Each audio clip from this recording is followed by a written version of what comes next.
Good evening and welcome to our daily devotional reading. A special welcome to those who belong to our make-believe monastery of Sophia. To those who are just dropping in and not sure if they wish to be part on a regular basis, what we're doing here, at least for this year, is we're reading through the dialogues of Plato that most scholars agree has been written by himself.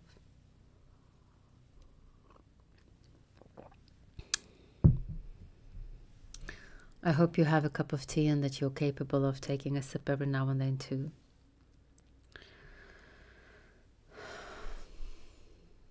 It would be lovely if we can use this moment or these moments to just calm our nervous systems. Just sink into a sense of being and just relax.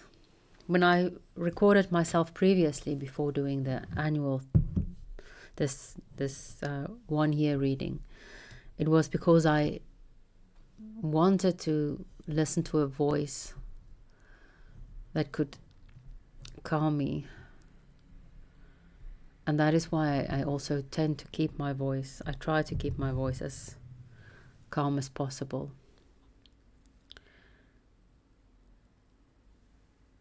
Sometimes it doesn't really matter what people say. It's just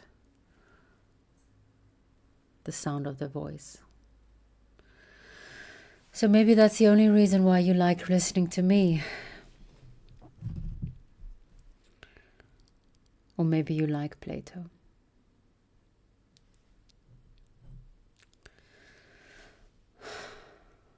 Let's listen to Plato.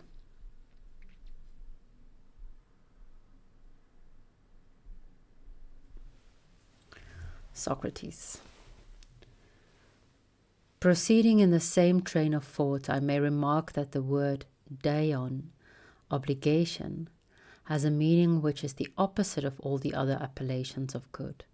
For deion is here a species of good, and is, nevertheless, the chain, desmos, of hinderer or motion, and therefore own brother of blaberon.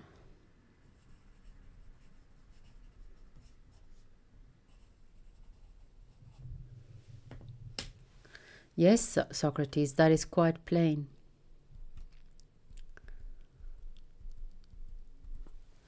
Socrates. Not if you restore the ancient form, which is more likely to be the correct one, and read dion instead of deion. If you convert the epsilon into a iota after the old fashion, this word will then agree with other words, meaning good. For dion, not deion, signifies the good, and is a term of praise. And the author of names has not contradicted himself, but in all these various appellations, dion, obligatory, ophelion, advantageous, dousition, profitable, cardalion, gainful, agathon, good, sumpheron, expedient, eupheron, plenteous, the same conception is implied in the ordering of all-pervading principle which is praised, and the restraining and binding principle which is censured. And this is further illustrated by the word semiodes, hurtful, which if the zeta is only changed into a delta, as in the ancient language, becomes demiodes, and this name, as you will perceive, is given to that which binds motion. Diontion. What do you say, idone, pleasure, lupe, pain? This translator leaves out the H often. So we notice hedone, pleasure, lupe, pain, epithumia, and the desire, and the like, Socrates. I do not think, Hermogenes, that there is any great difficulty about them. Hedone is a, eta, onesis, the action which tends to advantage, and the original form may be supposed to have been ione, but this has been altered by the insertion of the delta. Lupe appears to be derived from the relaxation, luein, which the body feels when in sorrow. Ania, trouble, is the hindrance of motion, alpha, and ainai. Algedon, distress, is, if I'm not mistaken, a foreign word which is derived from aleinos, grievous. Odune, grief, is called from the putting on, induces sorrow. In archedon, vexation, the word two labors, as anyone may see.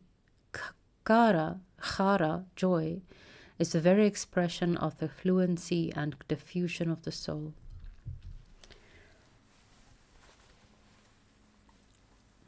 Joy is the very expression of the fluency and diffusion of the soul. Terpes, delight, is so called from the pleasure creeping erpon through the soul, which may be likened to breath, fnu, and is properly erfnun, but has been altered by time into terphon. Euphosune, cheerfulness, and epithumia explain themselves. The former, which ought to be eutherosune, and has been changed euphrosuna, is named, as everyone may see, from the soul moving, pherestai, in harmony with nature.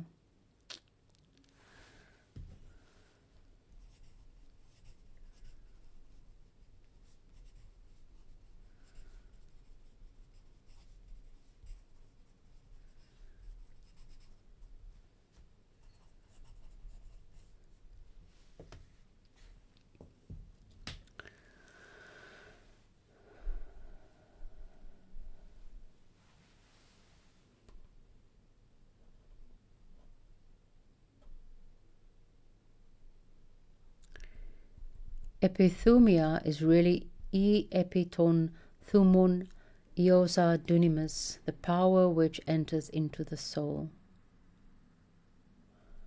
Thumos, passion, is called from the rushing, physios, and boiling of the soul. Thumos, passion.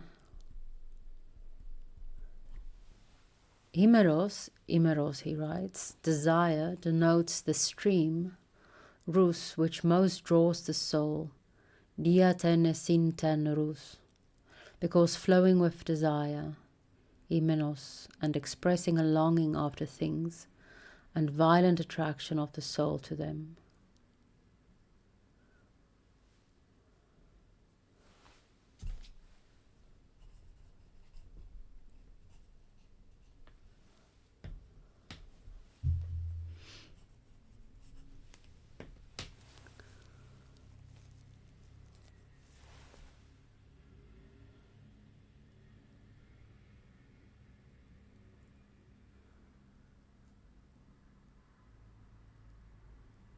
And is termed himeros from possessing this power.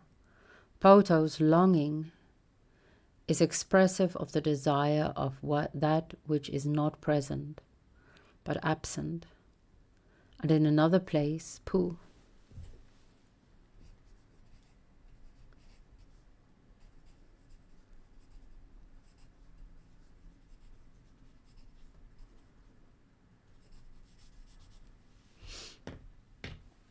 Oops.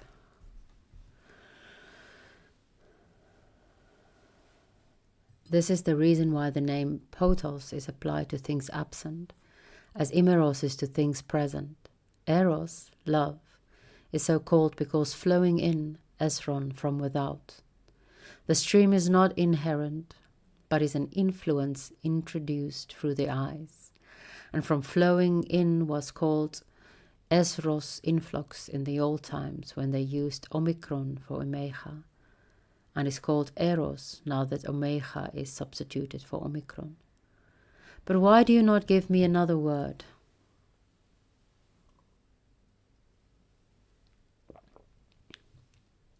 What do you think of doxa, opinion, and that class of words? Socrates. Doxa is either derived from dioxis, pursuit, and expresses the march of the soul in the pursuit of knowledge, or from the shooting of the bow, toxon. The latter is more likely and is confirmed by oasis, thinking, which is only oasis, moving, and implies the movement of the soul to the essential nature of each thing. Ooh.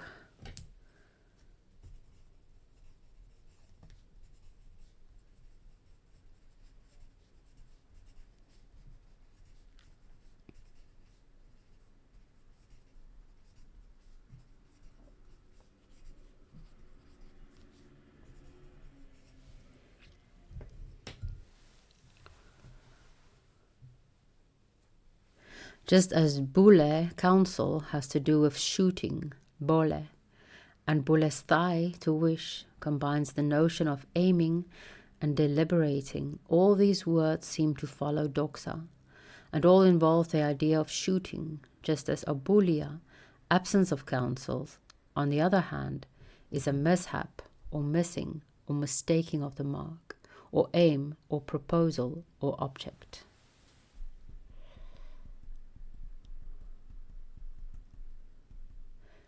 You are quickening your pace now, Socrates. Why, yes, and the end I now dedicate to God, not, however, until I have explained ananke, necessity.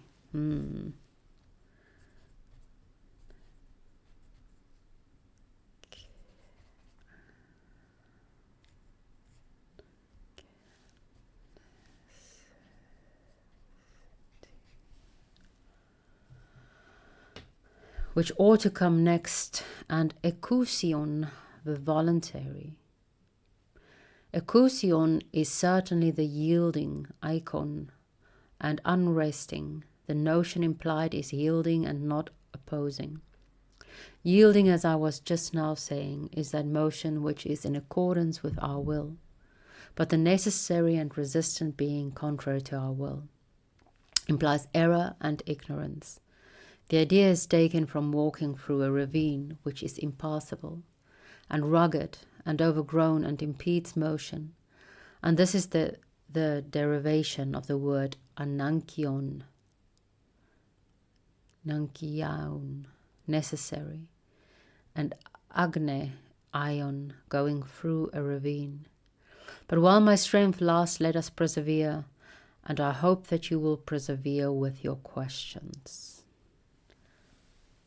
Well then, let me ask about the greatest and noblest, such as aletheia, truth, and suidos, falsehood, and on, being, not forgetting to inquire why the word onoma, name, which is the theme of our discussion, has this name of onoma.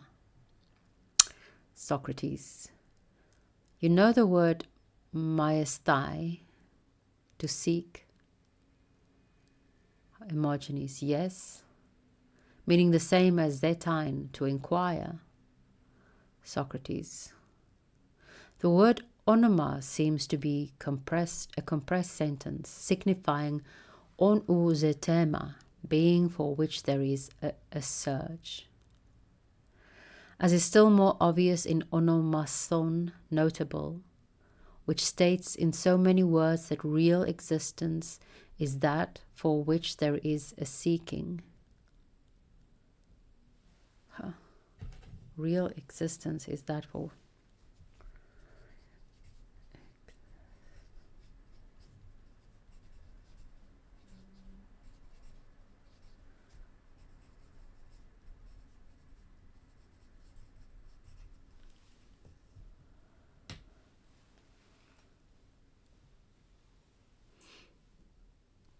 on umasma. Aletheia is also an agglomeration of thea ale, divine wandering, implying the divine motion of existence.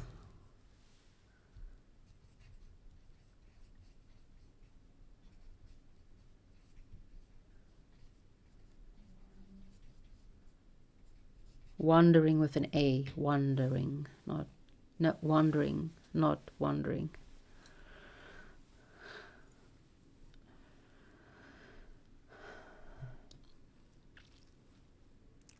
Swedos falsehood is the opposite of motion. Here is another ill name given by the legislator to stagnation and forced inaction, which he compares to sleep, eudain. But the original meaning of the word is disguised by the addition of si and ousia, or ion with an iota broken off. This agrees with the true principle, for being on is also moving, ion, and the same may be said of not being, which is likewise called not going, ukion or ukion, ukion.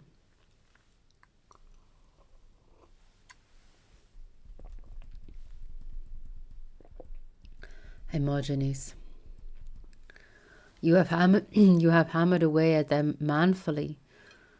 But suppose that someone were to say to you, what is the word ion going, and what are rheon flowing and duon shackling? Show me their fitness. Socrates. You mean to say, how should I answer him? Yes. Socrates. One way of giving the appearance of an answer has been already suggested. What way? To say that names which we do not understand are of foreign origin, and this is very likely the right answer, and something of this kind may be true of them, but also the original forms of words may have been lost in the lapse of ages. Names have been so twisted in all manners of ways that I should not be surprised if the old language, when compared with that now in use, would appear to us to be a barbarous tongue. Very likely. Yes, very likely.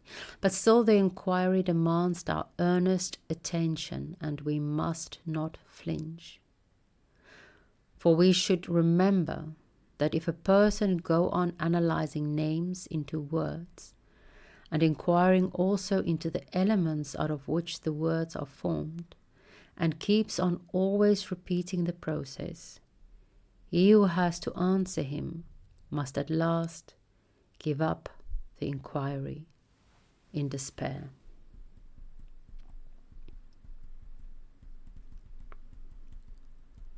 Very true. And at what point ought he to lose heart and give up the inquiry? Must he not stop when he comes to the names which are the elements of all other names and sentences? For these cannot be supposed to be made up of other names. The word agathon, good, for example, is, as we were saying, a compound of agastos, admirable, and thuos, swift, and probably thous is made up of other elements, and these again of others. But if we take a word which is incapable of further resolution, then we shall be right in saying that we have at last reached a primary element, which need not be resolved any further. I believe you to be in the right. And suppose the names about which you are now asking should turn out to be primary elements. Must not their truth or law be examined according to some new method? Very likely. Quite so, Hermogenes. All that has preceded would lead to this conclusion. And if, as I think, the conclusion is true, then I shall again say to you, come and help me, that I may not fall into some absurdity in stating the principle of primary names. Let me hear, and I will do my best to assist you. I think that you will acknowledge with me that one principle is applicable to all names, primary as well as secondary. When they are regarded simply as names, there is no difference in them. Certainly not. All the names that we have been explaining were intended to indicate the nature of things. Of course. And that this is true of the primary quite as much as of the secondary names is implied in their being names. Surely. But the secondary, as I conceive, derive their significance from the primary. That is evident. Very good. But then how do the primary names which precede analysis show the nature of things, as far as they can be shown, which they must do if they are to be real names? And here I will ask you a question. Suppose that we had no voice or tongue and wanted to communicate with one another. Should we not, like the deaf and dumb, make signs with the hands and head and the rest of the body? There would be no choice, Socrates. We should imitate the nature of the things. The elevation of our hands in heaven would mean lightness and upwardness. Heaviness and downwardness would be expressed by letting them drop to the ground. If we were describing the running of the horse or any other animal, we should make our bodies and our gestures as like as we could to them. I do not see what we could do anything else. We could not, for by bodily imitation only can the body ever express anything.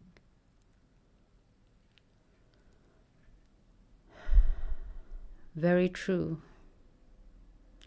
And when we want to express ourselves, either with a voice or tongue or mouth, the expression is simply their imitation of that which we want to express.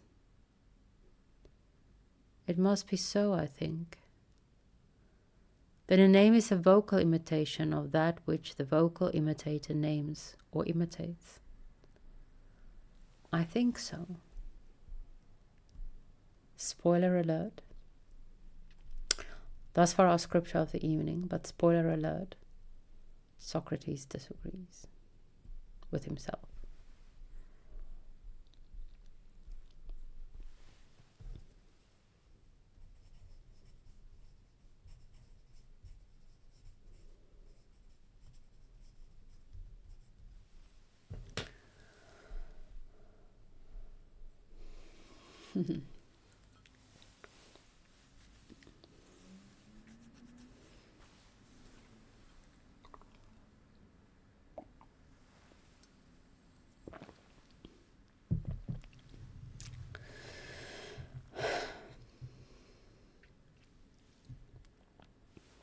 When I was reading the other translation, at a certain point there where Socrates is said to be going much faster and faster.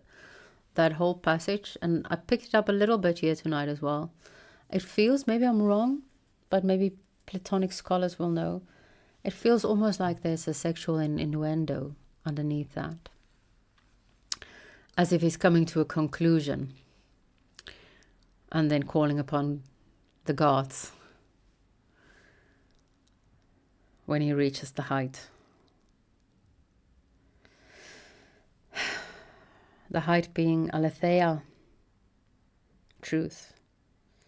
And here not called unveiling, but a wandering, divine wandering, following the motion.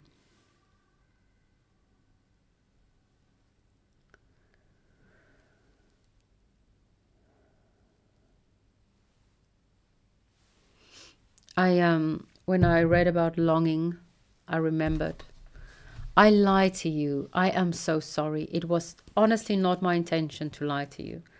But I did warn you that I will fail a lot. Oh, I think I just saw Simone Weil. Oh man, now it's gone. The book that I've read twice, the book by D.C. Schlinder, David, that I read twice and with a group book is this one. This is an amazing book. I was thinking when I was paging through the other book, it's, I think, a later book of his, and I have read that as well. It's on my read list. But this one is the one who evoked longing in me, and then I just had to read it at Advent, I think. now I'm done. Poetry makes philosophy better as philosophy. This is definitely the one. Longing that which is absent.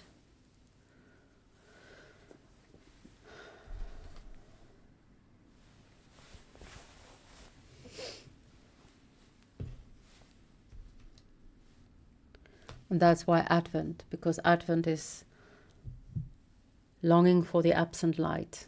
That's how I celebrate it, at least.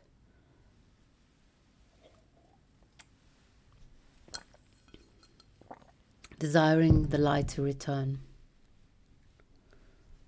And you never know. If you don't do the right rituals, maybe the sun will not return.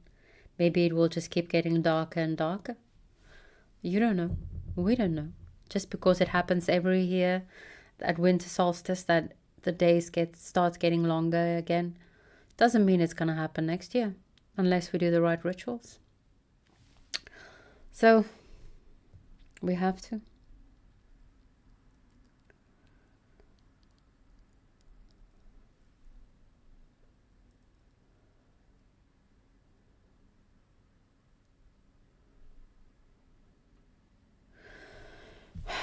So my mind is full of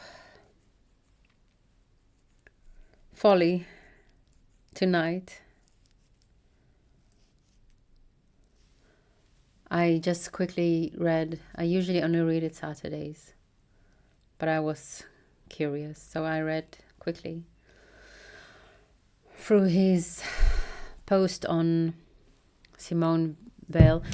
I am loving her. I've heard about her at varsity, but not necessarily in a very positive way. Sometimes it hurts me to see how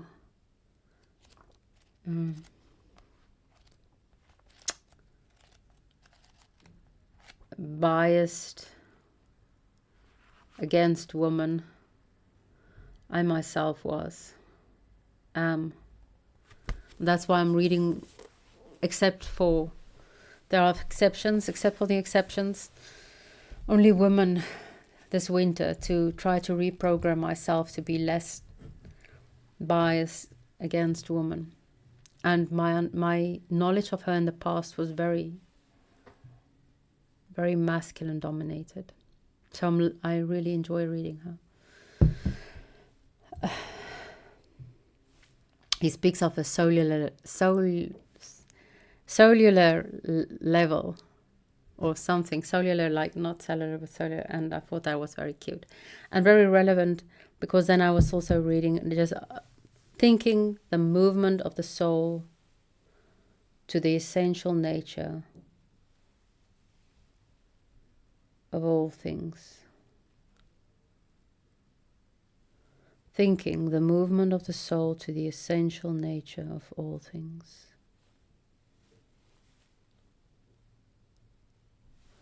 And Folly's catchphrase used to be thinking to improve your life. And I think in my bias against women, I always considered myself someone incapable of thinking, because I am with a womb.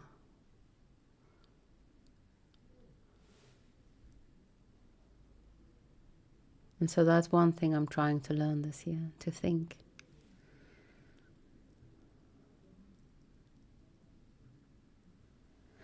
There was again a lot of things that I looked today at. This Cratylus is one of the 12 dialogues that is in the reading list of New Platonist, which if we ever get that far, we will do again in 2 years' time, towards the good, talking of folly. And then it will be 2 pages a day. And then, because it seems like this is such a simple dialogue and kind of boring because it's all these Greek terms. But if you look in between, if you read in between, in between the words, not below the lines. There is so much being said, like ananke, which came up tonight, is such a core principle in the Greek thought and in Plato. This necessity, this fate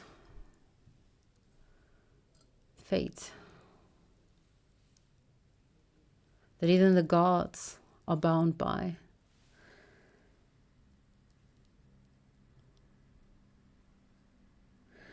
Real existence is that for which there is a seeking.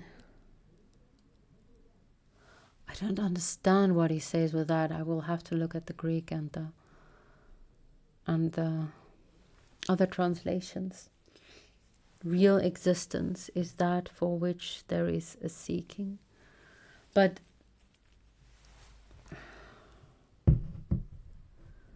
so I'm just going to throw the thoughts that's going from my mind out there. I've been working with attention for a while,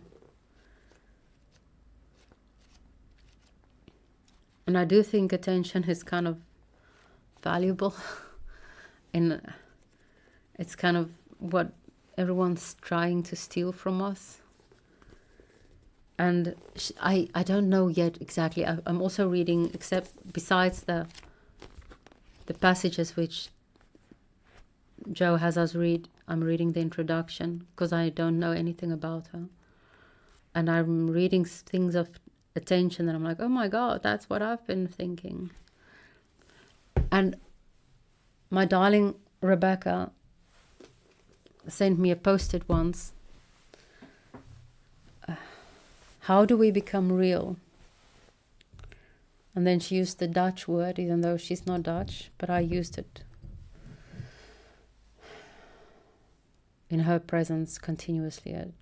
The first time we met, I kept telling her to pay attention, but in Dutch, and myself, because we were tracking through unknown lands.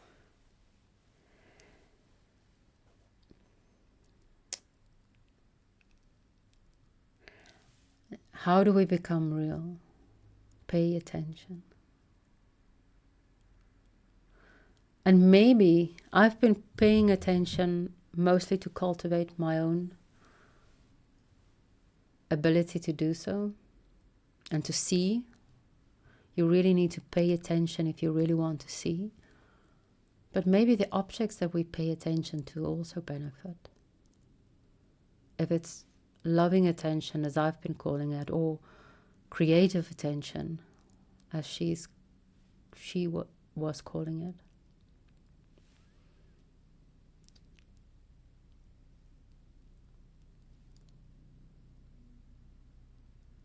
So we're now in your divine wandering in search of truth. Be sure to pay attention. Seek, and you will find. Ask.